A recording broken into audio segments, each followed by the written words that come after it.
নমস্কার বন্ধুরা, আজ আমি বানাবো টমেটো মাখা।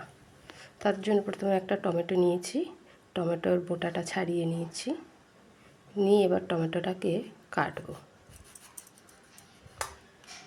ছুরি দিয়ে আস্তে আস্তে কাটছি যাতে হাত না কেটে যায়।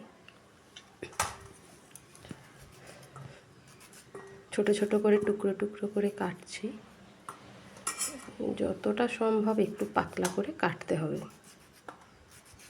যাতে টমেটোর মধ্যে নুন লঙ্কা সমস্ত মশলা মিশে যায়।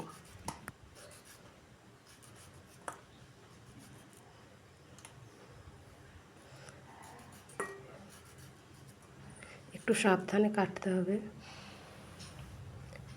এবারে টমেটোর মধ্যে দিয়ে দেবো একটু নুন, একটু লঙ্কা গুঁড়ো, মাখিয়ে নেব। ভালো করে মাখাবো